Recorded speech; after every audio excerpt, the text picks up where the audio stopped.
Welcome to Capital OTB's Daily Report, brought to you by CapitalOTBBet.com.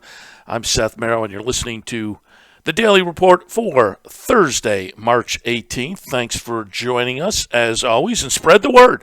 Again, the Daily Report, fairly a new addition to the media put out by Capital OTB, and we kind of set up the day for you and the tracks that we're looking at. If there's any important news to consider, a little review maybe and a little preview certainly, all of that each and every weekday with the Daily Report. It'll come up at about 10 a.m. every weekday morning via Capital OTB's social media platform. So again, thanks for joining us. Always like to start things out with a trivia question, and we'll follow up. Yesterday's trivia question was in honor of this weekend's Louisiana Derby. It had a fairgrounds tint to it, and we'll stay in the same kind of an area today with the trivia question. Let's get the last horse to win both the Louisiana Derby and the Kentucky Derby. Again, today's trivia question, I want to know the last horse that won both the Louisiana Derby and the Kentucky Derby. You have until the end of the program to come up with an answer, and as always at the end of the program, if you need a hint, we will toss out some multiple choice options. But right now, it's the Daily Report for Thursday, March 18th. Let's get started. Top of the stretch, Hunk of Burning Love, Silver Prospector, and Mystic Guide. Mystic Guide has put his length and a half in front on Silver Prospector in second. To the outside in Rated R Superstar, but it is Mystic Guide clear, a 16th out, and now he is 3.5 lengths in front. Silver Prospector is second, Hunk of Burning Love and Owendale. Mystic Guide straight and strong. That was Mystic Guide winning the February 27th Razorback at Oaklawn and subsequently punching his ticket to the Dubai World Cup in Dubai. And the folks there on Wednesday announced the list of potential horses headed for Dubai World Cup Day. Again, coming up on March 27th. 117 horses entered in the various stakes, with 14 Group or Grade 1 winners included. Amongst them, they have 23 victories at the highest level of the game. Coming from 11 countries, the card overall will be worth $26.5 million. 6 Group 1 races, 3 Group 2 races on that Dubai World Cup card, and 6 of those 8 races have attracted at least 14 or 15 runners. Plenty of American-based runners, including the aforementioned Mystic Guide. Some of the runners that have been over in Dubai for a while include Sleepy Eyes Todd going for the World Cup, Channel Maker for the Shima, Cowan for the Alquaz.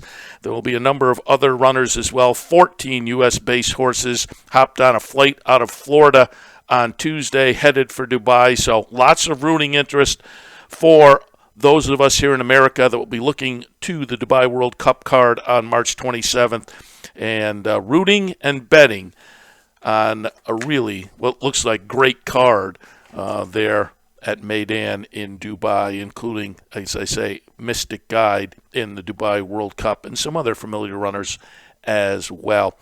Fun article I will point out, speaking of heading to Dubai, fun article in Wednesday's DRF by Jay Privman talking about Joel Rosario. And the first sentence says, "A man in demand," and I guess so.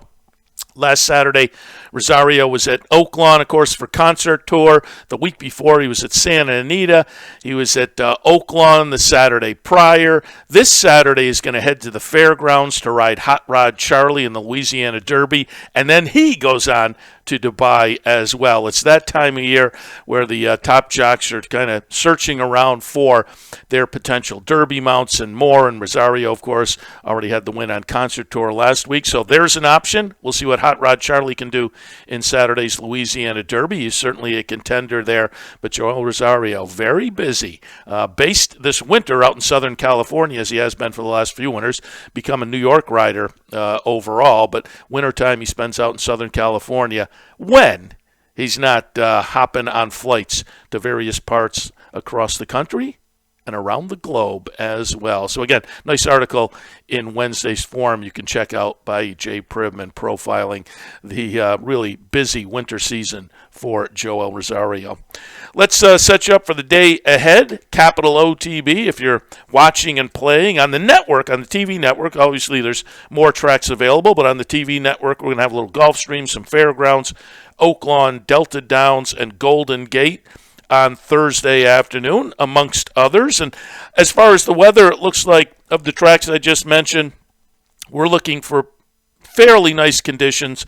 Oaklawn's going to be a little cloudy, but not expecting precipitation. However, Golden Gate may have a rainy afternoon. So amongst the tracks I mentioned, it looks like Golden Gate, kind of the only one that may have a little weather you'll have to take note of. All right, let me toss out a play of the day before we move on, and we'll go to Oaklawn's fourth race. Fourth race at Oaklawn is a state-bred maiden claimer, and these Arkansas-bred races are there's head scratchers that can be a lot of fun. It's interesting in here, first horse on the also eligible list is Tall and Long, a horse I kind of touted on the OTB live telecast going back to March 4th at 25-1. I thought he had a little bit of interesting first out breeding. Didn't get it done, but ran second that day at the big price. He is first on the AE list. I have him in the bottom of my mix. I'm going to use number 10, Amazing Lace, on top. A third-time starter coming off pretty decent try last time at Oaklawn. But the horse I wanted to mention is a horse called Epworth. Have this one right underneath in my mix. It's the number 8 horse in the fourth race at Oaklawn on Thursday afternoon. First-time starter by Street Strategy. The dam is Zip On. There's a lone sibling called Midland that was kind of a useful type. Trainer Randy Morse can do okay with first-time starters. He's a part owner in the horse, a part breeder, having an okay meet, nothing stellar, but there's a little bullet workout as well at the end of February. 10-1 on the morning line. I thought Epworth was worth taking a look at, maybe including in your mix. I went in this fourth at Oaklawn on Thursday afternoon, 10, 8, 7, 14, and 13. But the 14 and 13 are both AEs, so they'll need a little help to get into the mix. But I thought, again, in the mix, the number 8, Epworth, could be a little bit interesting. Race number 4 at Oaklawn. All right, let's hit you with some of the promos coming up. If you're listening to this earlier on Thursday morning, you may still have an opportunity to get on the Thursday afternoon online bankroll team. Check out the website for more information there, capitalotb.com. You certainly have the opportunity to play the bounty bet on Friday. Over $1,200 up for grabs with the bounty bet. You just have to play the late pick 5 at Aqueduct with your Capital OTB bet account, and you're in for either all or part of that bounty. And again, you're just playing against the universe of people playing via Capital OTB bet. If you're the lone person pulling down that late pick 5 at Aqueduct amongst that group, you pull down the whole bounty. Otherwise, the winner's multiple will split up a consolation prize. But again, that is Friday.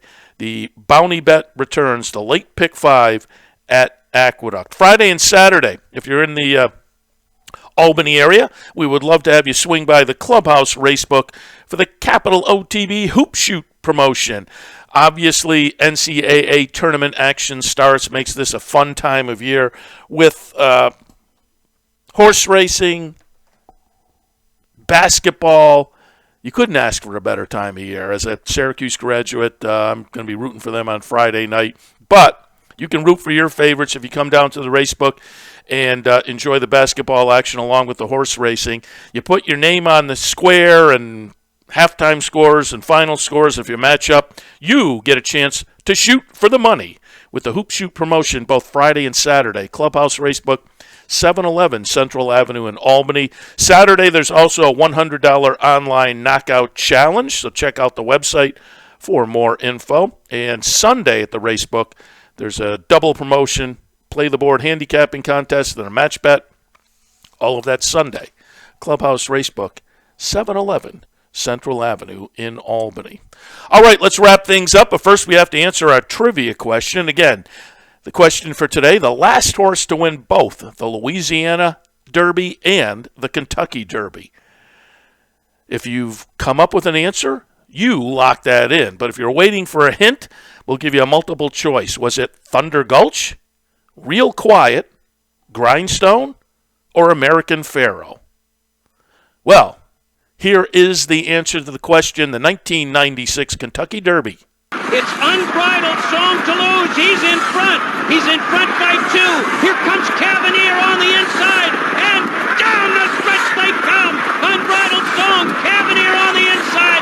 Out in the middle of the track. Grindstone is closing stout Bradley. It's Cavalier on the inside. It's Grindstone on the outside. McCarron and Bailey. Here's the finish. Again, too tight to call. Was it Cavalier on the inside? Was it Bailey with Grindstone on the outside? That was Grindstone getting it done. Chart margin a nose with a late run over Cavalier as Wayne Lucas denies Bob Baffert with Grindstone getting the victory under Jerry Bailey in the 1996 Kentucky Derby. A couple of races prior, he had won the Louisiana Derby. Subsequently, in between the two, remember, this was 1996. It's a different time now. The Louisiana Derby, unlikely to have another start between Saturday's race and the Kentucky Derby. But in those days, the Louisiana Derby winner went on to run second subsequently in the Arkansas Derby, and then went on in the first Saturday in May to win the Kentucky Derby of 1996. The answer to the trivia question, again, Grindstone, the last winner of both the Louisiana Derby and the Kentucky Derby.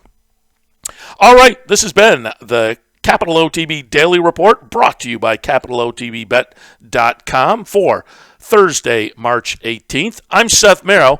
As always, thanks for tuning in. Good luck.